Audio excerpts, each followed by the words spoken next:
Supreme court of Pakistan میں حکومت کے حالیہ بجلی کے نرخوں کے اضافے کے حوالے سے آج بھی سماعت ہوئی ہے، مگر تاثر یہی لگ رہا ہے کہ شاید بجلی کے نرخ میں حکومت نظر ثانی نہ کر پائے۔ نیا چیئرمین نیب کون ہو؟ حکومت و حزب اختلاف کا میچ اب بھی پھنسا ہوا ہے۔ وزیر اعظم جناب نواز شریف اور قائد حزب اختلاف جناب خورشید شاہ کی 5ویں ملاقات بھی اس حوالے سے فی الحال کوئی نتیجہ نہیں دے سکی۔ کراچی آپریشن کے حوالے سے پچھلے 2 روز سے ایم کیو ایم پہ سنگین الزامات لگ رہے ہیں، مگر اب تک ایم کیو ایم کا رد عمل سیاسی اور معقول رہا ہے۔ نہ ہی کوئی ہڑتال ہے اور نہ ہی کوئی تشدد کے واقعات ہوئے ہیں۔ جید علماء کرام کے بیان کے بعد طالبان نے مذاکرات میں حامی بھری تھی، لیکن کیا ملک میں خوریزی بند ہو جائے گی؟ فی الحال اس کا حتمی جواب نہیں ہے۔ آج دہشت گردی کا بڑا واقعہ پاک افغان تجارتی دروازے پر یعنی کہ چمن بارڈر کے اس پار ہوا ہے، جس میں 6 ہلاکتیں بھی ہوئی ہیں۔ دن بھر کی اہم ترین خبروں، تبصروں اور تجزیوں کے ساتھ آپ دیکھ رہے ہیں پروگرام آج کامران خان کے ساتھ۔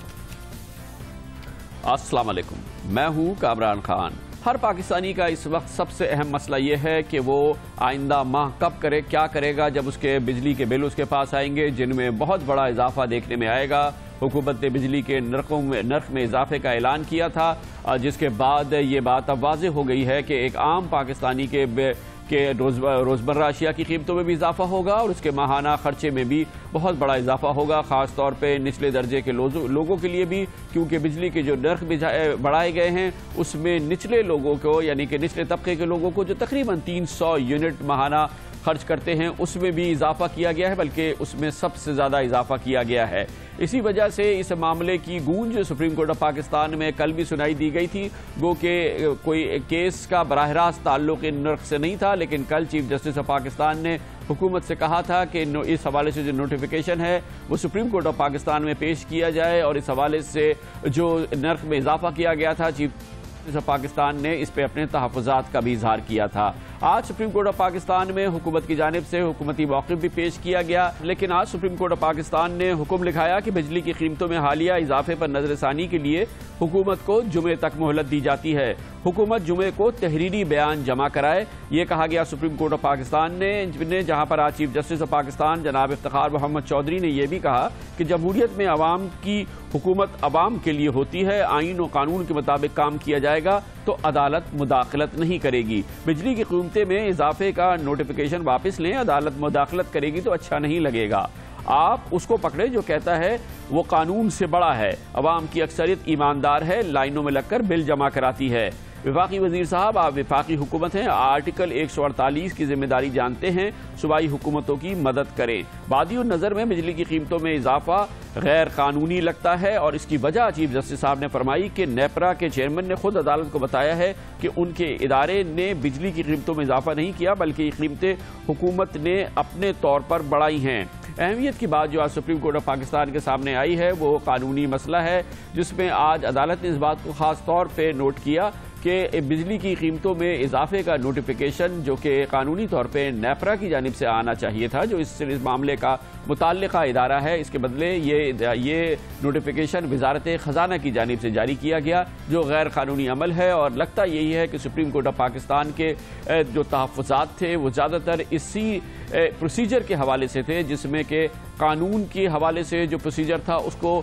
فالو نہیں کیا گیا، بلکہ غیر جو قانونی طریقہ کار ہے اس کے ذریعے وزارت خزانہ کے ذریعے یہ نوٹیفیکیشن جاری کیا گیا ہے۔ یہی بات تھی جو کہ حکومت کی سمجھ میں آئی، اور اس کا اظہار وفاقی وزیر پانی و بجلی نے بھی کیا، جو کہ سپریم کورٹ آف پاکستان کی سماعت میں آج خاص طور پہ حاضر تھے، اور خاص طور پہ انہوں نے حکومت کا موقف بیان بھی کیا۔ انہوں نے آج عدالت میں سماعت کے بعد جو موقف عدالت کا سامنے آیا اور جو ان کی اس تشریح تھی اس حوالے سے انہوں نے بیان بھی کی، جس میں خاص طور پہ اس بات کو نوٹ کیا جا سکتا ہے کہ انہوں نے اس بات کا کوئی اشارہ نہیں دیا کہ بجلی کی قیمتوں میں جو اضافہ کیا گیا ہے حکومت اس پہ نظر ثانی فوری طور پہ کرے گی، یا اس قسم کا کوئی حکم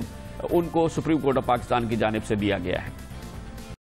نظر ثانی جو ہے وہ صرف اس کی اجرا کے جو قانونی نکات ہے اس کے متعلق نظر ثانی جو ہے ہمیں سپریم کورٹ نے نظر ثانی نہیں ہوگی، قیمتوں میں نظر ثانی کے متعلق جو ہے وہ اگر نیپرا کے ٹیرف پہ جایا جائے تو جو ہم نے ٹیرف دیا ہے اس وقت جس کے اوپر یہ ساری ہیئرنگ تھی وہ نیپرا کا ٹیرف جو ہے اس سے زیادہ ہے. نیپرا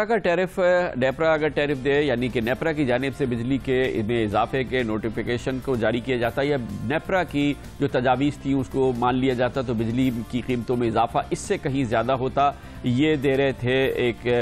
تشریح اس بات کی جناب خواجہ آصف کہ یہ وزارت خزانہ کی جانب سے کیوں جاری کیا گیا، مگر یہ بات غور کرنے کی ہے کہ سب سے زیادہ اضافہ ہوا ہے ان لوگوں کے لیے جو کہ 201 سے لے کے 300 یونٹ استعمال کرتے ہیں، یعنی کہ نچلے درجے کے لوگ، نچلی متوسط طبقے کے لوگ ہی اس کیٹیگری میں آتے ہیں، اور اس میں وہاں پہ اضافہ ہوا ہے. ایک پرانے نرخ تھے 8.11 روپے فی یونٹ اور اب وہ ہو گئے ہیں 14 روپے اور اضافہ ہوا ہے تقریباً 6 روپے کا، جس کا مطلب یہ کہ 72% اضافہ ہو جائے گا بجلی کے بلوں میں ان لوگوں کا جو کہ نچلی متوسط طبقے سے تعلق رکھتے ہیں. سپریم کورٹ آف پاکستان کی آج کی سماعت کے دوران کیا ایگزیکٹ بات چیت ہوئی ہے اور اس میں کیا آرگیومنٹ سامنے آئے ہیں، یہ ہمیں بتائیں گے ہمارے نمائندہ خصوصی عبدالقیوم صدیقی. بہت بہت شکریہ قیوم صدیقی صاحب. آج کی سماعت تو معاملہ براہ راست بجلی کی نرخوں کا نہیں تھا، لیکن اس پہ آج بہت وقت سپریم کورٹ آف پاکستان نے اس پہ کانسنٹریٹ کیا ہے. اس سماعت کے حوالے سے بتائیے اور اب آگے کے لیے کیا بات طے ہوئی ہے؟ جی کامل صاحب، گزشتہ روز جب یہ سماعت ہوئی تھی تو چیئرمین نیپرا خواجہ نعیم نے عدالت میں یہ موقف اختیار کیا تھا کہ قیمتوں میں جو حالیہ اضافہ کیا گیا ہے اس کی منظوری نیپرا نے نہیں دی ہے اور یہ وفاقی حکومت نے اپنے طور پر خود یہ قیمتیں بڑھانے کا نوٹیفیکیشن جاری کیا ہے، جس پر عدالت نے یہ کہا تھا کہ حکومت کو کس قانون کے تحت یہ اختیار ہے کہ وہ اپنے طور کے اوپر قیمتیں مقرر کرے، جس کے بعد یہ دونوں نوٹیفیکیشن طلب کیے گئے تھے اور آج اٹارنی جنرل فار پاکستان جو ہے ان کو معاونت کے لیے طلب کیا گیا تھا. آج اٹارنی جنرل فار پاکستان جو ہے انہوں نے عدالت میں یہ موقف اختیار کیا کہ جو ٹیرف ہے وہ نیپرا ہی کا منظور کردہ ہے، لیکن ان کا یہ کہنا تھا کہ جو اگر حکومت جو ہے سبسیڈائز کرنے کے لیے نوٹیفیکیشن جاری نہ کرتی تو جو نیپرا کی قیمتیں تھیں وہ بہت زیادہ ہوتی ہیں، اور اس طرح سے اگر نیپرا کی قیمتوں کو لاگو یا نافذ کر دیا جاتا تو اس سے عوام پر نیوکلیئر بومب گرتا، جس پر جسٹس جواد خواجہ کا کہنا تھا کہ آپ کے پاس قیمتیں تعین کرنے کا، نوٹیفیکیشن جاری کرنے کا اختیار، قانونی اختیار کس طرح سے ہے. ان کا یہ بھی کہنا تھا کہ آپ عام بم گرائیں یا نیوکلیئر بم گرائیں، لیکن آئین اور قانون کے مطابق جو ہے وہ کام کریں اور عوام کو بتائیں کہ ان کے اوپر نیوکلیئر بم گرنے والا ہے تاکہ وہ برداشت کریں. اس پر chief justice Pakistan justice Iftikhar Muhammad Chaudhry کا یہ کہنا تھا کہ جمہوریت کا مطلب عوام کی حکومت اور عوام کے لیے ہے. آپ ان لوگوں کو جو لوگ لائن میں کھڑے ہو کر کے اپنی تنخواہوں سے بل ادا کرتے ہیں اور قانون کے اوپر یقین رکھتے ہیں، ان کو کس طرح سے ایک اس مائنورٹی جو کہ بل ادا نہیں کرتی ہے اس کی سزا ان کو کیسے دے سکتے ہیں. اس پر وہاں پر موجود خواجہ آصف جو تھے انہوں نے عدالت کو یہ بتایا کہ پیسکو کے اندر 101 فیڈرز ایسے ہیں جہاں پر لوگ صرف 3 سے 20% تک بل ادا کرتے ہیں، اور ان کا یہ بھی کہنا تھا کہ پیسکو 50 ارب روپے کی انہوں نے وصولیاں کرنی ہیں ایک ڈسکو نے. اس پر جو ہے وہ عدالت نے کہا کہ آپ ان لوگوں سے وصولیاں کریں اور جو خود کو قانون سے بڑا سمجھتا ہے اس کے اوپر قانون لاگو کریں. یہاں پر جب عدالت نے خواجہ آصف وہاں پر موجود تھے، عدالت نے جب یہ کہا کہ حکومت خود ہی یہ نوٹیفیکیشن جو ہے اضافے کا واپس لے لے، بصورت دیگر اگر عدالت مداخلت کرے گی تو اچھا نہیں ہوگا، جس پر خواجہ آصف جو ہیں انہوں نے عدالت کو یقین کرائی کہ وہ اضافے کا جو بجلی کی قیمتوں میں اضافے کا نوٹیفیکیشن ہے اس کے اوپر نظر ثانی کریں گے، اور اس حوالے سے اب وہ جو تحریری بیان ہے تقسیم کار کمپنیوں اور جو حکومت اور نیپرا کے مابین کل جو ہے وہ اس حوالے سے مشاورت ہوگی اور جس کے بعد جمعے تک جو ہے یہ بیان داخل کریں گے. اگر عدالت دیکھتی ہے کہ جو نئی قیمتوں کا نوٹیفیکیشن ہے وہ قانون کے مطابق ہے تو ظاہر ہے کہ عدالت اس پہ مداخلت نہیں کرے. بہت بہت شکریہ جناب عبدالقیوم صدیقی ہمارے ساتھ تھے. آج ہمیں فون کیا وفاقی وزیر خزانہ جناب اسحاق ڈار نے اور بجلی کی قیمتوں میں جو اضافہ کیا گیا ہے اس کا بیک گراؤنڈر ایک بار پھر حکومتی موقف جو ہے انہوں نے بیان کیا، اور انہوں نے خاص طور پہ یہ بات بتائی ہے کہ اس وقت خزانے کی جو صورتحال ہے، خاص طور پہ بجلی کی جو پیداوار کی لاگت ہے وہ اس حد تک بڑھ گئی ہے کہ اس سے حکومت سینکڑوں اربوں روپوں سے اپنی طرف سے وہ اس کو خرچ کرنا پڑتے ہیں، اور حکومت کو بجلی اس نرخ پہ بجلی عوام کو نہیں دے سکتی جو کہ جس نرخ پر یہ بجلی کی پیداوار ہوتی ہے اور اس پہ جو لاگت آتی ہے. اب بجلی کے جو نرخ میں اضافہ کیا گیا ہے اس کے باوجود ایسے افراد جو کہ 50 سے 200 یونٹ تک استعمال کرتے ہیں ان کے جو خرچہ آئے گا وہ بھی حکومت ادا کرے گی، کیونکہ وہ نرخ ان سے نہیں لیے جا رہے جس پہ کہ دراصل یہ بجلی کی پیداوار ہوتی ہے، اور اس مد میں حکومت کو اب بھی تقریباً 127 ارب روپے دینے پڑیں گے ان لوگوں کے لیے جن کے لیے بجلی کے نرخ میں اضافہ نہیں کیا گیا، یعنی کہ وہ افراد جو کہ 0 سے 200 یونٹ تک استعمال کرتے ہیں۔ حکومت کی جو پریشانی ہے اس معاملے میں وہ بنیادی طور پہ یہی ہے کہ خزانے میں اس وقت گنجائش نہیں ہے۔ دوسری چیز یہ ہے کہ بجلی کی پیداوار کی جو لاگت ہے وہ اس سے کہیں زیادہ ہے جس بنیاد پر بیچی جا رہی ہے۔ حکومت کے پاس سوائے اس کے کوئی چارہ نہیں کہ بجلی کے نرخوں میں اضافہ کیا جائے یا یہ کہ نوٹ چھاپے جائیں، اور نوٹ چھاپنے کا مطلب یہ ہے کہ ملک میں افراط زر میں اضافہ ہوگا اور ہر طرف قیمتوں میں کئی گنا اضافہ ہو جائے گا، اس لیے یہ کڑوی گولی نگلنی پڑی ہے۔ انہوں نے کہا کہ IMF سے اس معاملے کا تعلق نہیں ہے بلکہ یہ حکومت کے خزانے کو بچانے کے لیے اور حکومت کی معاشی ساکھ کو بچانے کے لیے اور پاکستان کو آگے بڑھانے کے لیے یہ کڑوی گولی دی گئی ہے، اور اسے بعد نخواستہ حکومت نے سجیسٹ کیا ہے اور لوگوں کے سامنے پیش کیا ہے۔ انہوں نے کہا کہ جیسے جیسے تیل کی قیمتوں میں کمی آئے گی عالمی سطح پر بجلی کی قیمتیں بھی کم آئیں گی، اور اس کے علاوہ جو مختلف منصوبے اس وقت بجلی کی پیداوار کو بڑھانے کے لیے اور کم لاگت پہ بجلی کی پیداوار کو بڑھانے کے لیے لگائے جا رہے ہیں، اس کے نتیجے میں آئندہ 1 سے 2 سال کے اندر ایسی صورتحال ہوگی کہ ایک تو عوام کو بغیر لوڈ شیڈنگ کے بجلی مل پائے گی اور دوسری جانب اس کی قیمتوں میں بھی کمی ہوگی۔ یہ حکومت کا ایک منصوبہ ہے، پلان ہے۔ حکومت تسلیم کرتی ہے کہ یہ بہت کڑوی گولی ہے، لیکن پاکستان کے خزانے میں اس وقت کسی صورت میں بھی یہ سکت نہیں تھی کہ بجلی کی قیمتوں میں اضافہ نہ کیا جائے۔ لیتے ہیں کمرشل بریک اور اس کے بعد ذکر کریں گے نیب چیئرمین کا اپوائنٹمنٹ نہیں ہو رہی ہے کرپشن کے حوالے سے، ازداد کرپشن کے حوالے سے یہ بہت بڑا اور بنیادی ادارہ ہے اور اس کے لیے حزب اختلاف اور حکومت میں ایک صفحے پر آنا ضروری ہے۔ 5ویں ملاقات ہوئی آج قائد حزب اختلاف سید خورشید شاہ کی وزیر اعظم پاکستان جناب نواز شریف سے، لیکن اب بھی کوئی نتیجہ نہیں نکلا، لیکن خورشید صاحب نے وعدہ کیا ہے کہ کل اس سلسلے میں انشاءاللہ کوئی نتیجہ سامنے آئے گا۔ اس حوالے سے بات کرتے ہیں کمرشل بریک کے بعد۔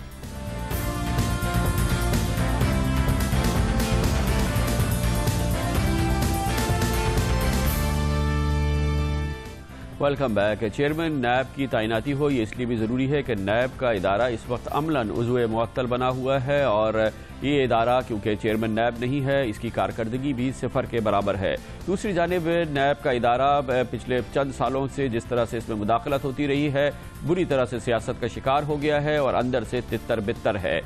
دوسرے حوالے سے بھی جس انداز سے نیب میں اوپر کی سطح پر تعیناتی ہوتی رہی پچھلے کئی سالوں میں، اس دوران سپریم کورٹ آف پاکستان کے مختلف احکامات آتے رہے، وہاں پر بھی اس سلسلے میں تسلسل دیکھنے میں نہیں آیا۔ بنیادی طور پہ اس ادارے کی سر نو تشکیل دینی ہے اور اس کے لیے چیئرمین کی تعیناتی، اس کے لیے آئین کہتا ہے کہ قائد حزب اختلاف اور حکومت کے درمیان یعنی کہ قائد ایوان کے درمیان ایک نام پر مشترکہ رائے ہونا بہت ضروری ہے۔ اس سلسلے میں 4 ملاقاتیں ہو چکی تھی قائد حزب اختلاف سید خورشید شاہ کی وزیر اعظم پاکستان جناب نواز شریف کے ساتھ، آج اس سلسلے کی 5ویں ملاقات ہوئی ہے۔ آج بھی کوئی حتمی نتیجہ نہیں نکلا ہے، لیکن آج کی ملاقات میں 2 مزید نام سامنے آئے ہیں، وہ ہیں جناب چودھری رؤوف اور جناب شوکت درانی کے۔ اس سے پہلے 2 نام جو کہ قابل غور ہیں جو کہ اس وقت بھی ان دونوں یاد کے سامنے ہیں، وہ جناب جسٹس ریٹائرڈ میاں محمد اجمل اور جسٹس اعجاز چودھری کے نام ہیں۔ آج کی اس ملاقات کے بعد جناب خورشید شاہ نے قوم سے کہا کہ یہ معاملہ حساس بھی ہے اور ضروری بھی ہے، اگر اس میں کچھ دیر ہو رہی ہے تو اس کی کوئی وجہ بھی ہے، لیکن صبر سے کام لے، یہ بہت اہم معاملہ ہے لیکن بہت جلد اس پہ فیصلہ ہونے والا ہے۔ پارلیمنٹ کی طرف سے ہمیں مینڈیٹ ملا ہے اور یہ ہمارا کام ہے اور ہم ڈسکشن کر رہے ہیں، آپ کے سامنے ہے، کوئی یہ گڈے گڈی کا کھیل نہیں کہ بس اس نے کر دیا ہم نے کر دیا بندے کو بٹھا دیا۔ یہ اس ملک میں دنیا کہتی ہے کہ پاکستان کرپشن میں 6 نمبر پہ ہے، 7ویں نمبر پہ ہے، 8ویں نمبر پہ ہے۔ اس ادارے کے لیے ایک چیف کی سلیکشن کرنی ہے، اس کی ہر چیز دیکھی جاتی ہے۔ اس کے لیے اگر ہم نے 5 ملاقاتیں کیا، 6 بھی ہو جائیں، 7 بھی ہو جائیں تو کم ہے، مگر شخص اگر 1 مہینہ پہلے کی بجائے 1 مہینہ بعد میں آ جائے اور وہ اپنا ٹینیور جو 3-4 سال کا ہے وہ اس ملک کے لیے اچھا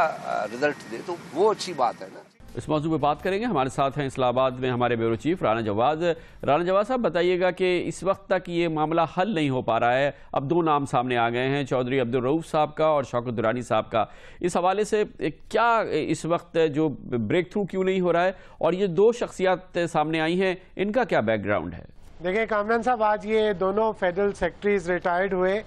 اور یہ دونوں کا ایک چیز کامن ہے کہ دونوں کا جو سروس کریئر ریکارڈ ہے وہ بڑا ہی انبلیمشڈ اور بڑا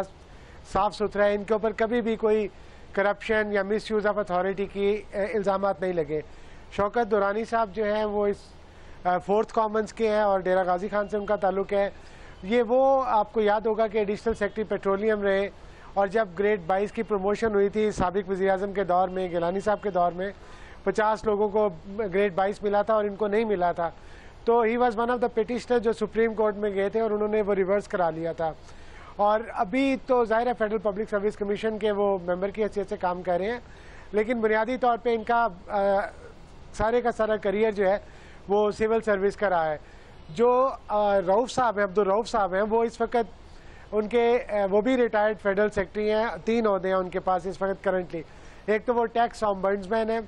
دوسرا ان کے پاس اس وقت فیڈرل آمبڈسمین کی بھی ذمہ داری ہیں, اور تیسرا جو کمیشن بنایا پرائم منسٹر نے فار جو جاب سلیکشن کرنی تھی, انہوں نے انڈیپینڈنٹ کارپوریشن گورنمنٹ کارپوریشن کی, اس 3 ممبر کمیٹی کو بھی ہیڈ کرتے ہیں. ان کے متعلق بھی یہ ہے کہ یہ انتہائی صاف ستھرے کردار کے انبلیمشڈ ہے ان کا بھی ریکارڈ. انٹیریئر میں انہوں نے سرو کیا, کمشنر لاہور بھی رہے, پنڈی بھی رہے, CDA میں بھی رہے. لیکن ایک چیز ان کی کامن ہے کہ بہت ہی زیادہ ایڈمنسٹریٹولی اسٹرانگ آدمی سمجھے جاتے ہیں, اور ان کے خلاف بھی کسی قسم کی کوئی انکوائری پینڈنگ نہیں. شوکت درانی صاحب کا ایک مسئلہ یہ ہے کہ وہ خورشید شاہ صاحب نے چونکہ ان کا نام پرپوز کیا, تو وہ جب شاہ صاحب منسٹر تھے مذہبی امور کے, تو اس وقت شوکت درانی صاحب ان کے سیکرٹری تھے. تو یہ ایک ایلیمنٹ ان کے خلاف شاید جا سکتا ہے, بٹ بظاہر ایسا لگ رہا ہے کہ چودھری عبدالرؤف صاحب جو ہیں ان کی اس وقت کافی زیادہ چانسز ہیں کہ وہ یہ پوزیشن سیکیور کر لیں گے. اچھا, اب جو بھی نیب کے چیئرمین آئیں گے, بظاہر ہے اس ادارے کو ان کو شروع سے اس کی تشکیل نو کرنی ہوگی. یہ بتائیے گا کہ کچھ اہم معاملات بھی نیب میں ہیں اس وقت پینڈنگ ہے. پیپلز پارٹی کی قیادت کے حوالے سے معاملات پینڈنگ ہیں. پیپلز پارٹی کہتی ہے کہ انہیں انتقام کا نشانہ بنایا گیا تھا, اس لیے یہ کیسز بنے ہیں. پاکستان مسلم لیگ نون کی قیادت کے حوالے سے بھی کیسز موجود ہیں. جنرل پرویز مشرف کے دور میں وہ کیسز بنائے گئے تھے. آپ کے خیال میں اس صلاح مشورے کے دوران ان کیسز کے مستقبل کے حوالے سے بھی ان دونوں جماعتوں کے درمیان کوئی اشتراک عمل ہو جائے گا؟ دیکھیں کامران صاحب, یہ تو ایک بنیادی بات ہے, اسی لیے اتنا زیادہ ڈیلے بھی ہو رہا ہے چیئرمین نیب کے اپوائنٹمنٹ میں, کیونکہ مسلم لیگ نون جو اس وقت حکومت میں ہے, پیپلز پارٹی جو اس سے پہلے تھی, اور آپس میں 3-3, 4-4 باریاں لے چکے ہیں. ان کے خلاف پچھلی 2 دہائیوں کے درمیان بے شمار ایک دوسرے کی لیڈرشپ کے خلاف کیسز ہوئے ہیں, اور دونوں سائڈوں کا یہ کلیم ہے کہ وہ جو کیسز انسٹیٹیوٹ ہوئے تھے نیب کے بعد میں ٹرانسفر ہوئے, کچھ نیب میں انیشیٹ کیے گئے جنرل مشرف کے دور میں, وہ سارے کے سارے اس کے سیاسی مقاصد تھے, اور اس میں دونوں مین سٹریم پولیٹیکل پارٹیز کو گندا کر کے ان کی لیڈرشپ کو باہر رکھنا مقصد تھا, اور اس طرح کی ان کی کرپشن نہیں تھی. تو یہ ایک بنیادی نقطہ ہے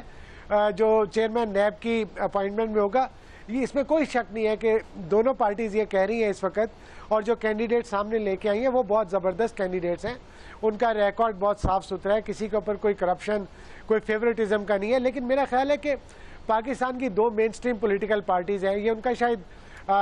رائٹ بھی ہے, اور وہ اس طرح سوچ بھی رہے ہیں کہ جو چیئرمین نیب آئے وہ ایڈمنسٹریٹولی اسٹرانگ ہو, وہ نیوٹرل ہو, لیکن اس حد تک نیوٹرل نہیں ہونا چاہیے اس کو کہ وہ جو سیاسی مقاصد کے لیے ان کے بقول مقدمات بنے تھے ان کو دوبارہ کھولے اور صرف انہی کو پرسو کرے. اگر کسی بھی حوالے سے کسی بھی سیاسی گورنمنٹ کو تنگ کرنا ہو یا کسی پولیٹیکل پارٹی کو تنگ کرنا ہو, تو اس کو اس حد تک نیوٹرل نہیں ہونا چاہیے کہ وہ صرف سیاسی لوگوں کے خلاف ہی کیسز کرا, بلکہ اباو بورڈ ہو کے. تو رانا صاحب یہ بتائیے گا, یہ ہو بھی جائے گا اپوائنٹمنٹ انشاءاللہ. خورشید شاہ صاحب کہتے ہیں کہ شاید کل ہی اس سلسلے میں کوئی نام سامنے آ جائے, لیکن اصل کام تو اس کے بعد کا ہے, کیونکہ نیب کا ادارہ تو اس وقت مختلف لابیز کے درمیان بٹا ہوا ہے. وہاں پہ کسی قسم کا انتظامی ربط بھی نہیں ہے, اور بے پناہ سیاست سے آلودہ ہو گیا ہے, مختلف لابیز سے آلودہ ہو گیا ہے. اس کی تو اثر نو بلکہ اسکریچ سے دوبارہ تعمیر کرنی ہوگی.